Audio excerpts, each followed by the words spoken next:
अस्सलाम वालेकुम, कैसे हैं गाइस। उम्मीद करता हूँ सब खैरियत से होंगे। तो आज की जो वीडियो है मैं आपको थोड़ी सी इंफॉर्मेटिव होगी, क्योंकि मैं आया हुआ हूँ जैरीज़ और अल्हम्दुलिल्लाह मैंने अपना जो है पासपोर्ट जो वीज़ा है वो रिसीव कर लिया। तो बेसिकली मैंने ख़ुद भी बहुत सारी सर्चिंग की थी, ठीक है। आने से पहले यूट्यूब पे वीडियो देखी, आगे पीछे सारी जगह मैंने बहुत सारी वीडियोस देखी।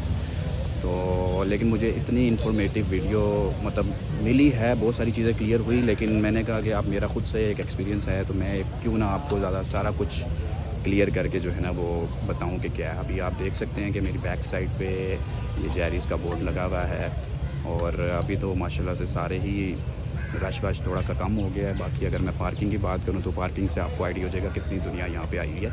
ये देखें पार्किंग का आप नज़ारा कर सकते हैं। और ये है जैरीज़ का ऑफ़िस, ठीक है। अभी तो आवाम जो है बिल्कुल भी नहीं है, मैं ज़्यादा आगे नहीं जा सकता क्योंकि गार्ड हैं, वो सीटियाँ मारने लग जाते हैं। पहले भी अलाउ नहीं कर रहे बनाने की वीडियो की। तो यहाँ पे आप देख सकते हैं थोड़ा सा, अगर मैं आपको थोड़ा सा जूम करता हूँ, ये आप देखें। तो बेसिकली ये जैरीज़ का ऑफ़िस है। मेन चीज़ जो है, मेन कंसर्न जो है वो मैं आपको बता दूँ कि वीज़ा एप्लीकेशन सेंटर है बेसिकली जैरीज़ ने आपको कोई वीज़ा इशू करके नहीं देना होता। बेसिकली ये एक वीज़ा एप्लीकेशन सेंटर है। आप बिल्कुल बेखौफ बेडर होकर आएंगे यहाँ पे कि आपने वीज़ा इनसे नहीं लेना। डिसीजन जो होता है आपका वो आपने आपकी एम्बेसी जो है ना वो आपको डिसीजन जो है ना वो देती है। इनका काम है सिर्फ ये थर्ड पार्टी का काम कर रही। तो स्टार्ट से शुरू करते हैं कि बेसिकली टोटल जो है ना पाकिस्तान के अंदर 4 जैरीज़ वीज़ा जो है ना वो एप्लीकेशन सेंटर है। पहला जो है वो कराची है, एक लाहौर में है, और तीसरा इस्लामाबाद में है, और चौथा जो है वो मीरपुर आज़ाद कश्मीर जो भी है, कश्मीर है कि आज़ाद कश्मीर है। तो बेसिकली मैं जो हूँ इस्लामाबाद आया था, ठीक है। और यहाँ से माशाल्लाह एक्सपीरियंस तो मेरा अच्छा ही रहा। लेकिन सबसे पहले जब आप आएंगे तो मेरा भाई सबसे पहले कुछ चीज़ें मैं बताऊँगा आपको कि जी कि किन किन चार्जेस जो है ना वो आप उनसे बच सकते हैं, जो कि काम आप ख़ुद करके आएँ।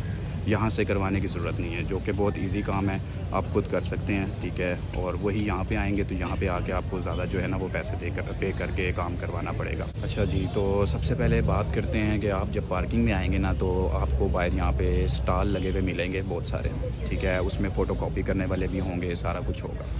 तो सबसे पहले तो आपको यहाँ पे ठगी लगनी है फ़ोटोकॉपी से, ठीक है।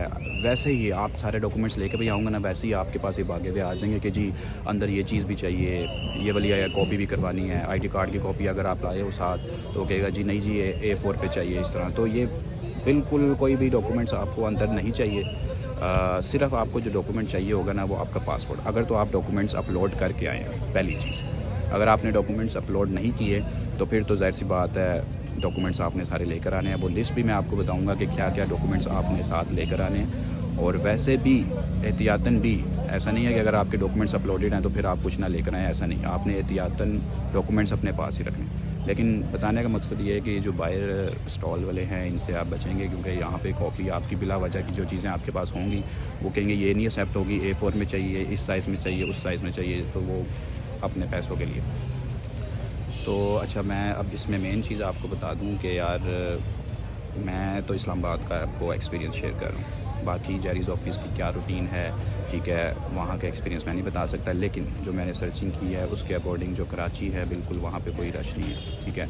आप वहाँ पे जाएँ इजीली आपका प्रोसेस हो जाता है। सबसे ज़्यादा रश है लाहौर में और मीरपुर में। वहाँ पे आपको पे करके लेनी पड़ती है अपॉइंटमेंट, फ्री में नहीं मिलती। फ्री में मिलेगी लेकिन डेट्स फिर आगे की मिलती है। इस्लामाबाद में भी मैंने भी जो है ना वो पेड लिया है, वो मैं आपको आगे कल चल के सारा बता दूँ।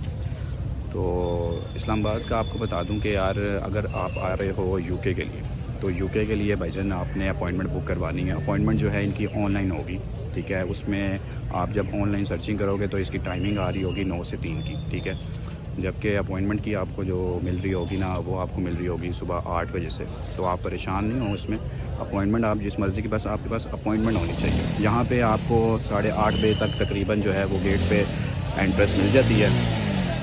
अच्छा, सीक्वेंस वाइज मैं आपको बताता हूँ कि अगर तो आप यूके के लिए आ रहे हैं ना, तो यूके के लिए जब सुबह यहाँ पे आएंगे जेरिस के ऑफिस, तो सबसे पहले आपने गार्ड से आते साथ ही जितना जल्दी आएंगे उतना बेनिफिट है, क्योंकि आपको अंदर जाना है, अंदर जाके उसके बाद आपको टोकन लेना है, टोकन लेने के बाद आपका प्रोसेस हो जाएगा। तो अपॉइंटमेंट से इनका लिंक नहीं है, बस अपॉइंटमेंट ये है कि आपकी बुकिंग है कि आपको एंट्रेंस मिल जाएगी अंदर। तो सबसे पहले आपने आना है और गेट पे गार्ड के पास हैं, उसे पूछें ठीक है जी यूके की है या कनाडा की है, ऑस्ट्रेलिया की है, इटली की है, बहुत सारे यहाँ पे यूरोप के आलमोस्ट हो रहे हैं काफ़ी, और यूरोप के अलावा कनाडा यूके जो भी है। तो मेरा तो यूके का था, तो यूके के लिए आप आओ और गार्ड से पूछो कि सर यूके के लिए, तो वो आपको बताएगा इस लाइन में खड़े हो जाओ। तो लाइन में खड़े हो जाओगे। 8 बजे मैं वैसे आया था, तो लाइन में खड़ा हुआ था, तो 8:30 बजे तक ऑफ़िस जो था वो ओपन हो गया था। तो फिर उसके बाद एंट्रेंस मिलेगी आपको, आपके पास आपकी जो डॉक्यूमेंट्स में ना जो आपने अपॉइंटमेंट बुक करवाई है उसका आपके पास प्रिंट होना चाहिए। उसके ऊपर GWF नंबर जो है ना वो आपका दिखा होगा और वो इनके पास कॉपी होगी, उसके ऊपर से ये वेरीफाई करके फिर आपको अंदर एंटर जाने देंगे। ब्लैक गेट है, रास्ता समझा देता हूँ, अंदर जाके किसी से परेशान होना या पूछने की ज़रूरत नहीं पड़ेगी। ब्लैक गेट के बाहर से आपकी एंट्रेंस होगी, सीधा आप चले जाएंगे अंदर जाके फिर एक गार्ड खड़ा होगा, गार्ड को आपने फिर अपनी कॉपी दिखानी है जो प्रिंट आप लेकर आए हैं। तो प्रिंट जब वो चेक करेगा उसके बाद आपको कहेगा ठीक है आप अंदर जाएँ। अंदर जाएंगे तो आपके पास जो है पहली चीज़ ये होनी चाहिए कि आप जो फ़ाइल लेकर आ रहे हैं वो क्लोज़ फ़ाइल हो, सारे डॉक्यूमेंट एक फ़ाइल के अंदर हो, शॉपर ना हो, बैग ना हो, कुछ ना हो, क्योंकि वो आपको अलाउ नहीं है, वो कहेंगे जी ये बाहर छोड़ के आए, ठीक है। तो आपने पॉकेट्स अपनी खाली करके लेके जानी है, या कोई साथ अगर आया है या गाड़ी में आए हैं कहीं भी, तो आप अपनी चीज़ें सारी वहाँ रखें, सिर्फ एक फ़ाइल आपके पास होनी चाहिए, उसके अंदर आपकी ID कार्ड, पासपोर्ट कॉपी वगैरह सब कुछ होना चाहिए और ओरिजिनल भी मौजूद होने चाहिए, ठीक है। तो ये सब कुछ है। जब आप अंदर जाएंगे तो आपकी सबसे पहले आपको पूछेंगे कि जी मोबाइल फ़ोन्स हैं, तो वो जमा करवा दें। मोबाइल फ़ोन्स आप से ले लिए जाएंगे, आपकी चेकिंग होगी, ठीक है। उसके बाद मशीन से गुजर के आपको गार्ड कहेगा जी सामने काउंटर पे चले जाएं, वहाँ से आपने टोकन लेना है, ठीक है।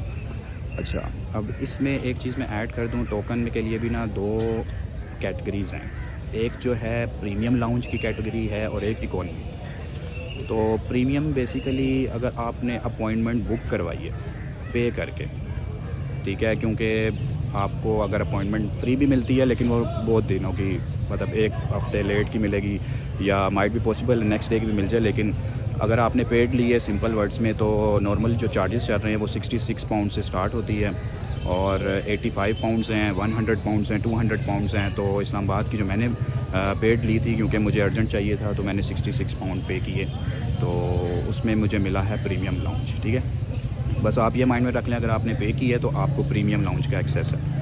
तो जब आप टोकन लेंगे आपका काम उसमें ज़्यादा जल्दी हो जाएगा। टोकन लेने के बाद सीधा जाएंगे, सामने आपके लिखा होगा एक तो प्रीमियम लाउंज और आपके राइट साइड पे होगा इकोनॉमी। इकोनॉमी का क्या सिनेरियो है, वहाँ पे जैसे आप नादरा के ऑफ़िस जाते हैं, जिस तरह वहाँ पे बैठना पड़ता है, इंतज़ार करना पड़ता है, काम वहाँ पे भी जल्दी होता है, लेकिन आपको प्रीमियम में और इसमें फ़र्क बता देता हूँ। इकोनॉमी में आपको क्या है जी, बैठना पड़ेगा, टोकन लेना पड़ेगा और बैठे रहेंगे तो साथ साथ काउंटर चलेगा, और फिर आपको एक रूम से बने हुए हैं काउंटर्स, वो अलहदा से रूम्स टाइप्स बने हुए हैं, वहाँ पे आप जाएंगे, अलहदा किसी का कोई देखा देखी नहीं है, रूम्स बने हुए हैं, ब्लॉक्स बने हुए हैं, वो आपका दरवाज़ा लॉक करेंगे और आपसे जो भी बायोमेट्रिक है वो करवाएंगे।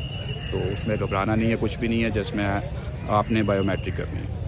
तो बेसिकली फिर आप जब प्रीमियम लाउंज की बात करूं, तो प्रीमियम लाउंज में क्या है, स्ट्रेट फारवर्ड आपका दरवाज़ा लगा है, वहाँ से एंटर होंगे तो भाईजान मैं कहता हूँ किसी अब मतलब घर वाली फीलिंग, क्योंकि वहाँ पे आपके लिए भाईजान सोफ़े लगाए हुए हैं, पानी वगैरह आपको बॉटल्स वगैरह प्रोवाइड की जाएंगी और आपका काम भी जो है वो ज़्यादा जल्दी होगा।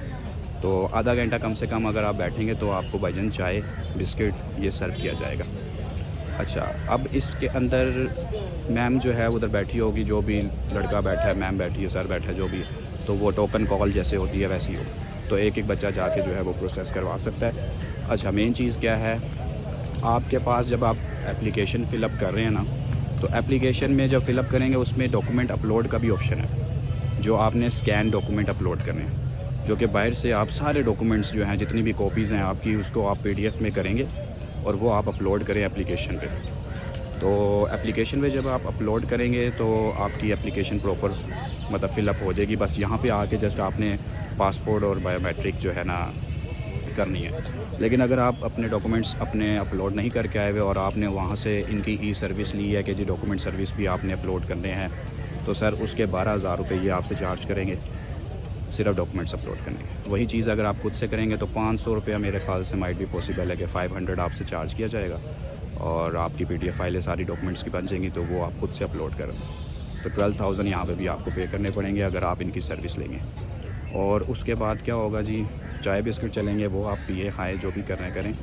उसके बाद आपका बायोमेट्रिक के लिए जो है ना वो काउंटर पे बुलाया जाएगा। तो अंदर एक रूम है, नॉक करेंगे, वहाँ पे जस्ट आप जाएंगे, एक आपसे साइन लिए जाएंगे और एक आपसे जो है वो फिंगरप्रिंट्स आपकी होंगे और पिक्चर ली जाएगी और इसके अलावा जो है वो आपसे पासपोर्ट ले लिया जाएगा और उसके बाद आप कहेंगे टाटा बाय बाय, आप डिसीजन का इंतज़ार करो। अब इसके बाद आता है ऑप्शन प्रायोरिटी सर्विस का। ठीक है, अगर तो आप लेना चाह रहे हो कि प्रायोरिटी सर्विस करनी है तो आपको जब आपने डॉक्यूमेंट्स वगैरह अपलोड करवा दिए तो उसके बाद आपको एक स्लिप दी जाएगी कि आप जाएं काउंटर पे कैश पे करें। वहाँ ऑन स्पॉट नहीं पे करना क्योंकि कैमरे लगे हुए हैं, क्योंकि ये है थर्ड पार्टी तो इनके लिए भी मसला बनता है। तो उस टाइम नहीं आपने कैश निकाल के रख देना इनके सामने। तो आपने कहना है कि मैंने अच्छा कहना भी आपने ख़ुद से है कि मुझे सर प्रायोरिटी सर्विस चाहिए, तो वो कहेगी अच्छा, तो फिर वो आपको एक स्लिप निकाल के देगी कैश की जो भी है डिपॉज़िट की, वो आपने जाना है। अच्छा, प्रीमियम लाउंज में अगर आप बैठे हुए हैं तो वो रूम के अंदर ही बना हुआ है, राइट साइड पे ही कॉर्नर पे, तो दरवाज़े के बिल्कुल साथ वहाँ पे आप पे करेंगे। वो रिसीव का जो है वो उस पर कर देगा कि जी रिसीव होगी ये पेमेंट। उसके बाद आप जो है वो बायोमेट्रिक वगैरह और वो सारी चीज़ें करते हैं। तो इकॉनमी में है, इकॉनमी में भी अंदर ही बना हुआ है और जब आप बैठे में आपकी बैक साइड पे काउंटर होगा, दोनों तरफ से उन्होंने ना बनाया हुआ है, तो वहाँ पे आप पे कर सकते हैं। और उसमें फ़ायदा क्या होता है, मैंने ख़ुद भी प्रायोरिटी सर्विस लिया क्योंकि मैंने बताया कि अभी मुझे अर्जेंट चाहिए था। तो उसमें ये था कि मैंने आज अगर मंडे को मैंने वीज़ा अप्लाई किया था, ठीक है, मंडे को वीज़ा अप्लाई करने के बाद मुझे शाम को मैसेज आया कि हमने आपका प्रोसेस आगे भेज दिया है, रिक्वेस्ट भेज दी है और 2 दिन में मुझे डिसीजन आ गया था कि जी आपका वीज़ा जो है वो ग्रांट हो गया है, तो आप जो है वो रिसीव करें। और उसके 2 दिन बाद जो है मुझे वीज़ा मतलब जैरीज़ वालों की तरफ से मैसेज आया कि आप जो है वो अपना वीज़ा जो है वो ले सकते हैं। अच्छा, मेन चीज़ मैं अब आपको बता दूं कि आप इंटरव्यू से कैसे बचेंगे। ठीक है ना, मेरा कोई इंटरव्यू हुआ है, ठीक है, और इसमें आपको मैं 3 से 4 ऑप्शन जो है ना वो बताता हूँ। एक तो आप इंटरव्यू से किस तरह बच सकते हैं, ठीक है, आपकी रिजेक्शन जो है उससे आप किस तरह बच सकते हैं। मतलब आपके अगर डॉक्यूमेंट्स बिल्कुल ओके हैं, जेन्युइन है, आपकी बैंक स्टेटमेंट जेन्युइन है, हर चीज़ जेन्युइन है, तो फिर आप कह रहे हैं कि जी मैं मतलब इंटरव्यू से घबराहट हो रही है या रिजेक्शन ना हो जाए। तो मैंने फ़र्स्ट टाइम अल्हम्दुलिल्लाह किया है अप्लाई और मेरा हो गया वीज़ा, कोई मसला नहीं हुआ। अब इसके लिए 3 से 4 ऑप्शन जो है ना वो बता रहा हूँ, ये ही आप कर लेना। तो सबसे पहली चीज़ जो है ना, जो आपने बैंक स्टेटमेंट बनानी है, अगर आपको 60 लाख की रिक्वायर्ड है तो आप उसकी जगह 65 लाख रख लें अगर पॉसिबल है। अगर नहीं पॉसिबल तभी कोई मसला नहीं है, लेकिन पॉसिबल अगर है 60 लाख का बोल रहे हैं आप 65 रखें। अगर 65 कह रहे हैं तो आप 70 रखें। अच्छा, जब आप ये रखेंगे तो आपने इसमें ये करना है, बैंक स्टेटमेंट बनाने का जो तरीका है कि आप दूसरे वीक में या पहले वीक में 5 से 10,000 रुपये की ट्रांजैक्शन कर दें उसमें, और फिर तीसरे या चौथे वीक में अगर 5,000 रुपये आप निकाल रहे हैं, ट्रांजैक्शन कर रहे हैं, तो उल्टा वापस जो आपने जो करना है उसमें सेंड करने हैं, या जो भी डिपॉजिट होता है, क्रेडिट होता है, ये तो इसमें तो कन्फ्यूजन ही रही है सारी ज़िंदगी। तो आपने 10,000 वापस, अगर 5,000 आप निकाल रहे हैं तो 10,000 आपने वापस उसमें ऐड कर दें। अगर आपने 10,000 की ट्रांजैक्शन की है तो आप वापस जो है ना तीसरे या चौथे वीक में आपने 20,000 की ट्रांजैक्शन करनी है उसमें, ठीक है। सिर्फ 2-3 ट्रांजैक्शंस आपने लाजमी करनी है, और ऐसा नहीं है कि सुबह ट्रांजैक्शन की शाम को वापस, ये काम नहीं करना, और बड़ी ट्रांजैक्शन बिल्कुल भी नहीं करना। ये 3-4 चीज़ें आपने नहीं करनी। अच्छा, दूसरा चीज़ जो है, अगर आपको 28 दिन की बैंक स्टेटमेंट चाहिए तो आपने 28 दिन की नहीं देनी, आप उसको कोशिश करें कि 31-32 डेज़ की दें, ठीक है ना। वैसे भी बैंक जो है वो एक आध दिन पीछे चल रहा होता है उसकी जो स्टेटमेंट है। अगर आज 13-14 तारीख है, 14 तारीख है, तो फिर आपको वो मिलेगी 13 या 12 की।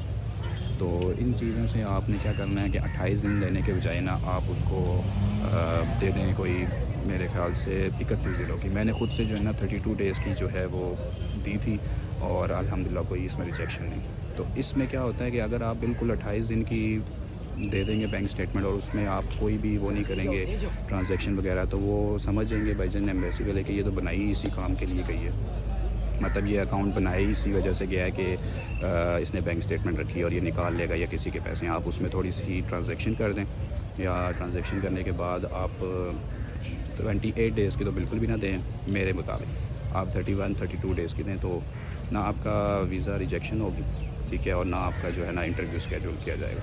तो ये चीज़ें आप अपने माइंड में रखें। और बाकी इसके अलावा यार मुझे तो लगता है कि मैंने ऑलमोस्ट बहुत सारा कुछ आपको क्लियर कर दिया है, लेकिन फिर भी अगर किसी का कोई क्वेश्चन होता है, वो 100 चीज़ें रह जाती हैं, तो आप पूछ सकते हैं, कमेंट में बता दें, ठीक है। तो या मुझे इंस्टाग्राम पे फॉलो कर लें, मुस्तासिम अली मेरी जो है वो आईडी आ रही होगी, तो आप उस पर फॉलो कर लें। मेरी अपनी ही पिक्चर लगी हुई है, तो जो भी कोई क्वेश्चन है या कोई भी क्यूरी है मुझसे पूछ लें, तो इंशाल्लाह मैं कोशिश करूँगा जवाब देने की, आपको सारी चीज़ें क्लियर करने की। तो बेसिकली बस ये मेन चीज़ें थी, आपको क्लियर करनी थी, क्योंकि नेक्स्ट टाइम 100 चीज़ें होती हैं इंसान के दिमाग में, यार वहाँ पे क्या होगा। तो मैं जब आ रहा था मेरे भी, लेकिन मैं जब अंदर गया तो यार कुछ भी नहीं था, बायोमेट्रिक एक आपकी कर दी है, जस्ट आपके फिंगरप्रिंट्स लेने हैं, और डिसीजन जो लेना है वो एम्बेसी में लेना है, ठीक है। मेरे साथ जो बंदा था उसके भाईजान 5 दफ़ा वीज़ा रिजेक्शन हो चुकी थी, अब वो 6वीं दफ़ा आया था, तो वो बिल्कुल जिसे कहते हैं ना ढीठ होता है, वो उसने कहा मैं जाना ही जाना है, लेकिन उसका था विजिट वीज़ा। ये बात सारी मैंने जो बताई है आपको, स्टूडेंट वीज़ा, दूसरे वीज़ाज़ के लिए, ठीक है। वर्क वीज़ा के लिए तो कोई चक्कर ही नहीं है, वो तो आपने जैसा आना है बायोमेट्रिक, उसमें तो कुछ रिक्वायर्ड ही नहीं है। जस्ट आप स्टूडेंट वीज़े की बात करें तो उसमें ये चीज़ें होती हैं, और उसमें रिजेक्शन के कोई चांसेस नहीं है अगर आपकी हर चीज़ वैलिड है, ठीक है। और